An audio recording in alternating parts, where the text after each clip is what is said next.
신약성경 로마서 9장 14절에서 24절까지 말씀입니다.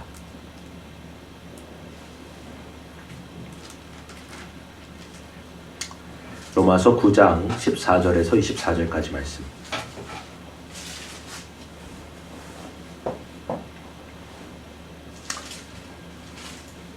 제가 가진 성경 252페이지에 있습니다.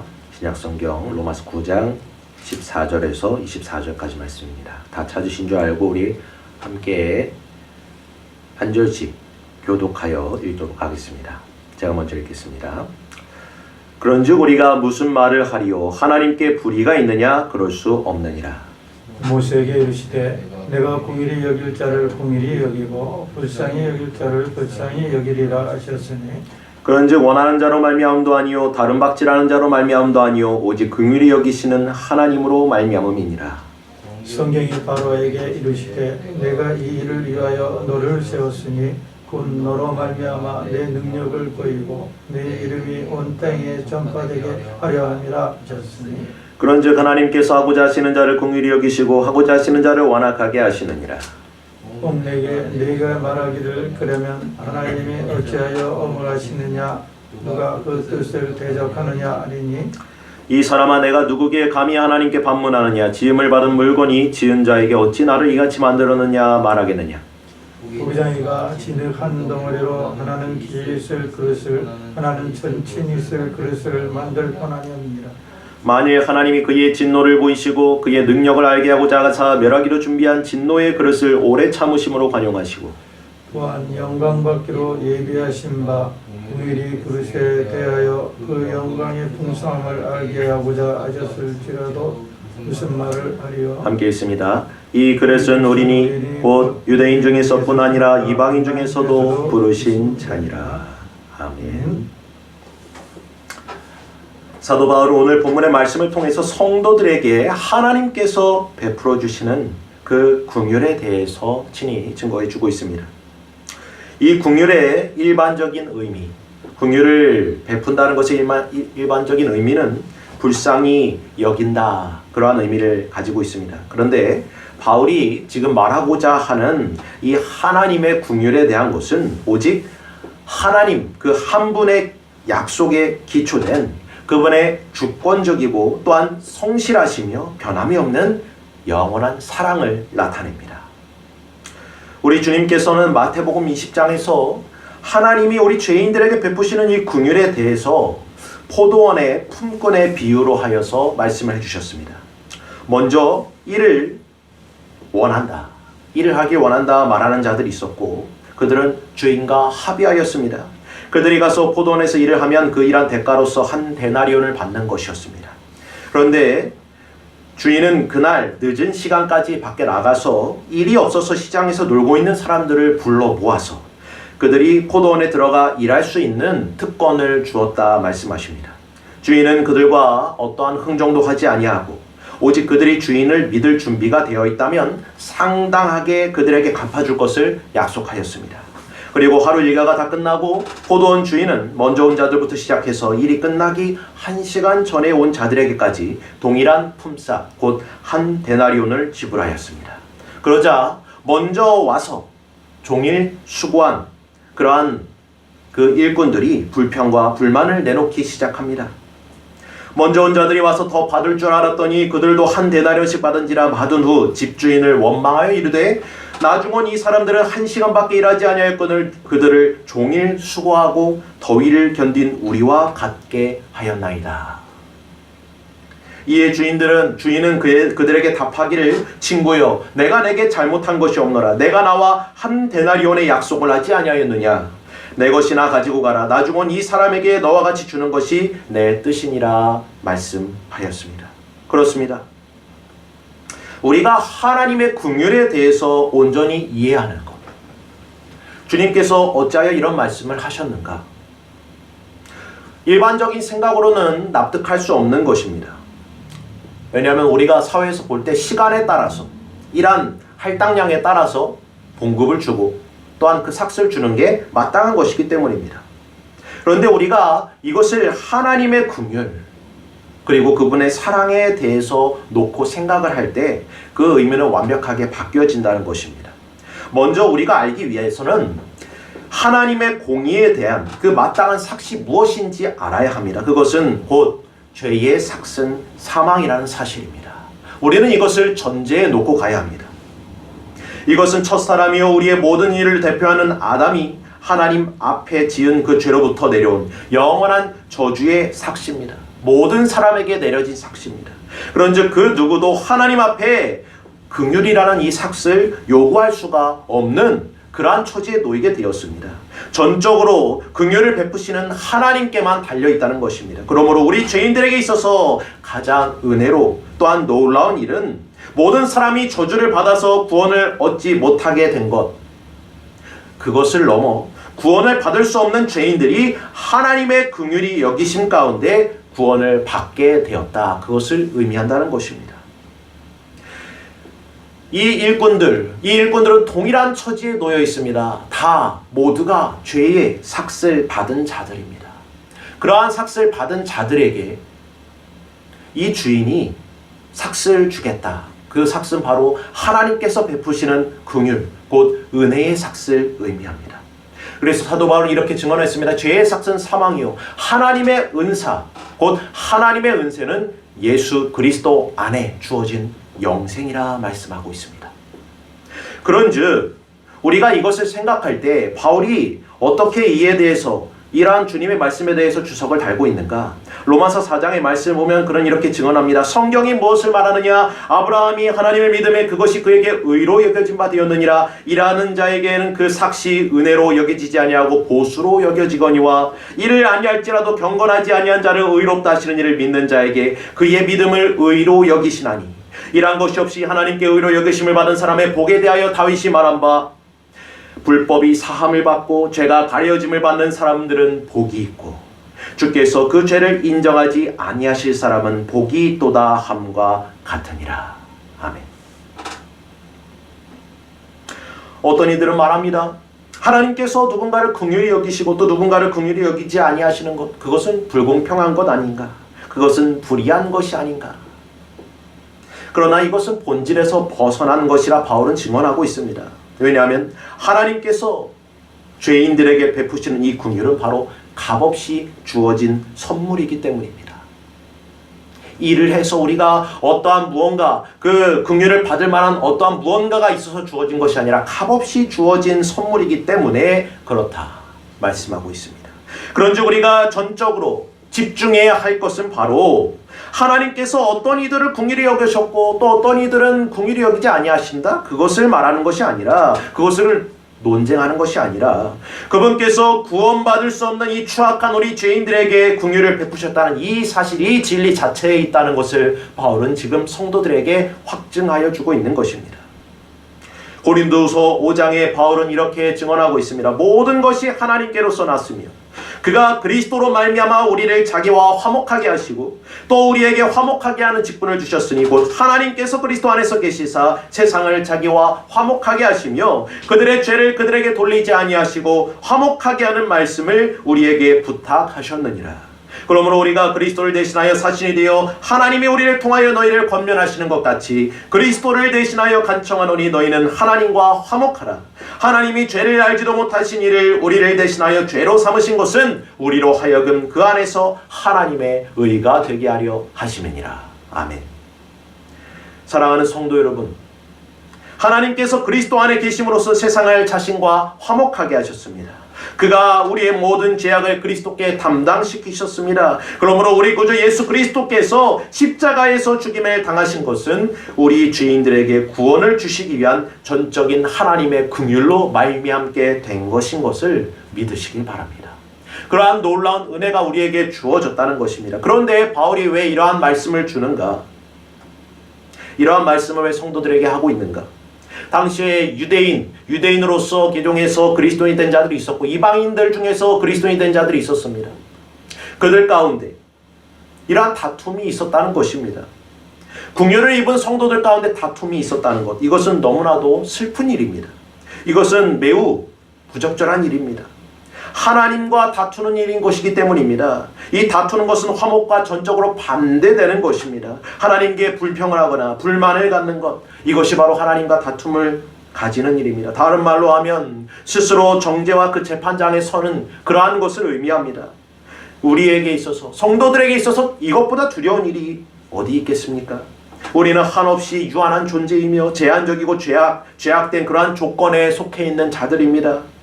바울은 이러한 우리가 진흙덩이와도 같은 존재라 말합니다. 이것은 곧 긍휼을 받을 만한 어떠한 모습도 가지고 있지 않은 상태를 뜻합니다. 그래서 바울은 진흙과 토기장의 비유를 통해서 진흙이 만드는 이에게 자신이 어떻게 만들어질 것과 어떻게 쓰일 것에 대해서 감히 요구할 수 없다, 그러한 권한이 없음과 같이 우리 또한 하나님의 긍휼과 사랑을 요구할 그 어떠한 권한도 그러한 특권도 없는 자들임을 확증해 주고 있습니다. 왜 그렇습니까? 우리는 다 양 같아서 각자 제 갈 길로 나아갔던 존재들이기 때문입니다. 우리 모든 죄를 범해서 하나님의 영광에 이르지 못하였기 때문입니다. 우리가 모두가 처한 입장은 바로 이와 같습니다. 그런즉 우리는 어떠한 하나님의 긍휼과 사랑, 그 은혜를 받을 만한 자격이 없는 존재라는 사실을 바울은 이와 같이 증언하고 있습니다. 그래서 바울은 하나님께서 하고자 하시는 자를 긍휼히 베푸시고 또 그 마음을 강팍하게도 하신다 말씀하십니다. 하나님께서 그렇게 하시는 이유가 무엇인가? 바울은 하나님께서 자신의 영광과 권능을 그 가운데 나타내시기 위함이라 말씀하고 있습니다. 다시 말해서 죄인들을 향한 하나님의 진노와 긍휼, 그 모든 것에 하나님의 영광이 밝히 나타나게 되어진다는 사실입니다. 본문 22절 23절 말씀에 그는 이렇게 증언합니다. 만일 하나님이 그의 진노를 보이시고 그 능력을 알게 하고자 하사 멸하기로 준비한 진노의 그릇을 오래 참으심으로 관용하시고 또 영광받기로 예비하신 바 긍휼의 그릇에 대하여 그 영광의 풍성함을 알게 하고자 하셨을지라도 무슨 말 하리요. 하나님께서는 모든 죄를 미워하십니다. 왜냐하면 절대적으로 가장 거룩하시고 의로우시며 공의로운 그 본질의 성품을 가지고 계시기 때문입니다. 그러므로 하나님께서는 우리 죄인들의 그 깊은 속에 있는 죄를 심판하고자 하시는 것입니다. 그런즉 바울은 죄를 심판함에 있어서 하나님께서 자신의 영광스러운 그 존재와 성품에 속한 모든 것을 나타내신다 말씀하고 있습니다. 하나님께서 자신의 그 진노의 능력을 죄를 심판하심으로써 죄인들에게 깨닫게 하시고 또 지금에 이르게까지 알게 하시는 것은 죄의 삭은 사망이며 멸망이라는 사실을 온전히 그리고 이 세상 모든 것에 깨닫게 하기 위하심이라 말씀하고 있는 것입니다. 이 사실만 놓고 볼 때 우리 죄인들에게는 일절 소망도 없고 절망과 비참함만 가득한 미래가 펼쳐지게 될 것입니다. 그러나 바울은 신비롭고도 복된 그 진리를 연이어서 증언합니다. 바로 하나님께서 우리 죄인들을 오래 참으심으로 관용하셨다는 사실입니다. 하나님께서 참으셨습니다. 우리 죄인들의 패역함과 오만함과 거만함과 모든 불순종을 다 참아내시고 인내하셨습니다. 그 이유는 무엇입니까? 베드로후서 3장 8절에 베드로 사도 이렇게 증언합니다. 사랑하는 자들아, 주께서는 하루가 1000년 같고 1000년이 하루 같은 이 같은 진리를 잊지 말라. 주의 약속은 어떤 이에 더디다고 생각하는 것 같이 더딘 것이 아니라 오직 너희에 대하여 오래 참으사 아무도 멸망하지 않고 다 회개함에 이르기를 원하시느니라. 아멘. 사랑하는 성도 여러분, 하나님께서는 죄인을 기뻐하지 아니하십니다. 그러나 동시에 죄인들이 멸망당하는 것 또한 기뻐하지 아니하십니다. 왜냐하면 우리 모두가 하나님께 지음을 받은 피조물이기 때문입니다. 그런즉 하나님께서 바라시는 것은 오직 죄인들이 다 회개하여 돌이켜 자신에게로 돌아오는 것이라 말씀합니다. 그것을 하나님께서 가장 기뻐하십니다. 그래서 하나님께서는 이 땅의 모든 사람들이 복음이 전파되어지도록, 모든 사람들에게 복음이 전파되어지도록 그 은혜로운 섭리 가운데로 인도하셨다는 것입니다. 어느 곳에 있던 간에, 어디에 있던 간에 다 회개하여 복음을 믿으라는 그 사랑의 권고를 듣게 하셨습니다. 값없는 하나님의 긍휼과 그 사랑이 모든 것에 선포되게 되었다는 사실입니다. 이처럼 하나님께서는 그리스도와 함께 우리 죄인들을 살리시고 함께 일으키셨습니다.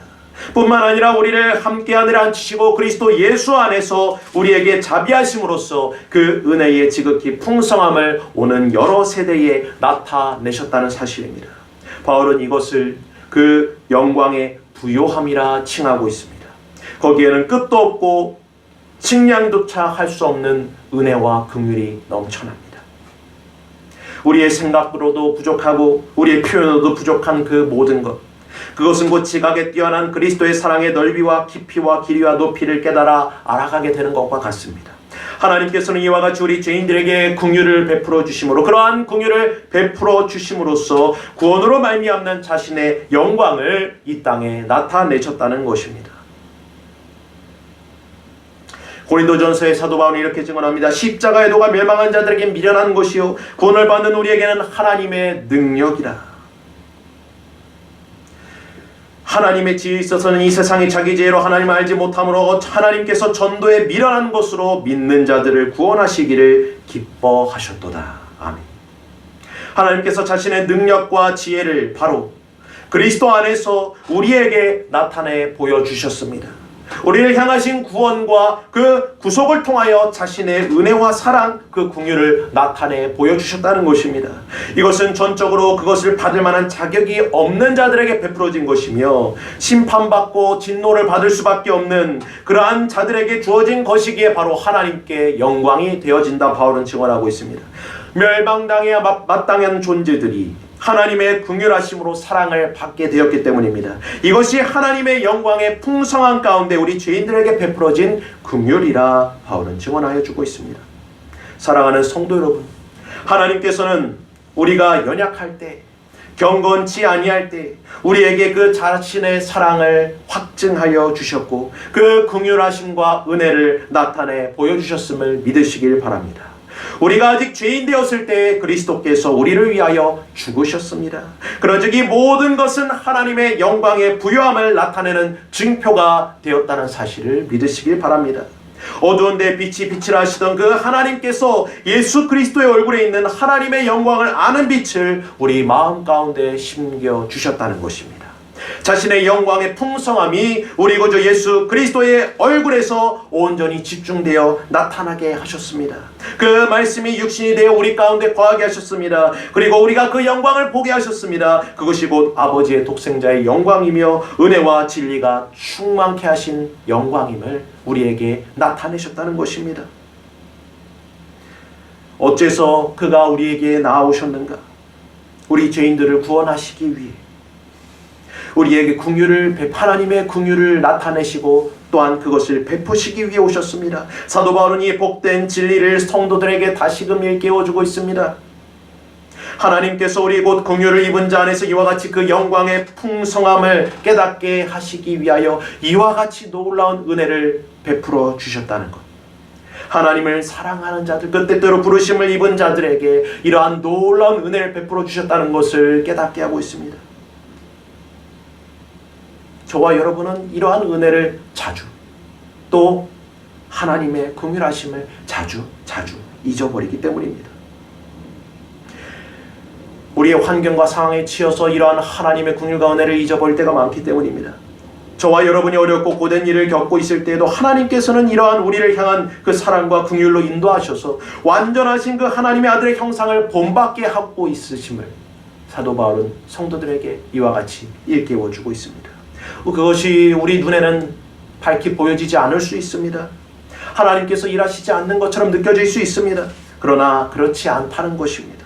하나님께서는 우리를 결코 포기하지 아니하시며 우리에 대한 그 자신의 사랑을 단 한순간도 멈추신 적이 없다는 사실을 이와 같이 그 말씀을 통해 이 놀라운 진리를 통해 다시금 성도들에게 일깨워주고 있습니다. 그런즉 우리가 해야 할 것은 서로 불만과 불평을 토해내고 또한 서로를 정죄하고 심판의 자리에 나아가는 것이 아니라 놀라움과 기이함과 기쁨과 즐거움을 가지고 하나님의 영광을 찬양하며 화목의 자리로 나아가는 것이라 바울은 증언하고 있습니다.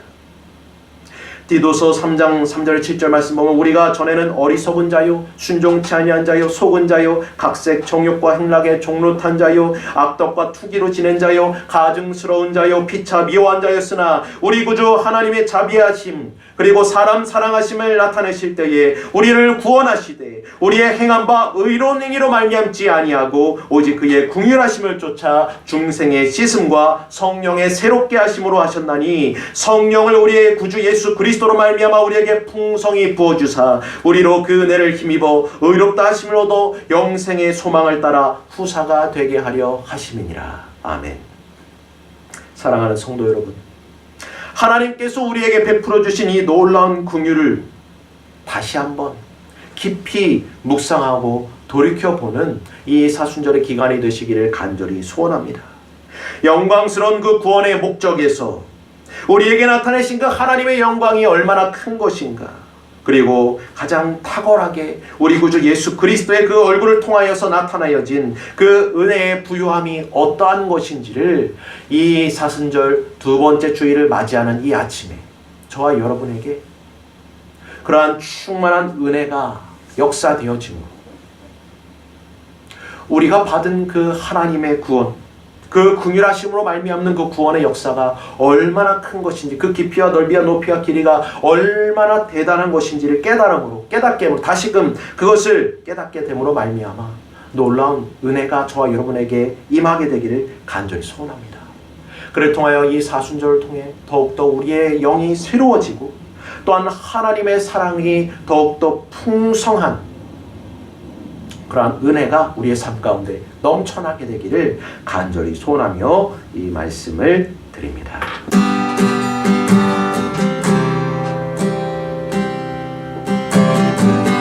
나 같은 죄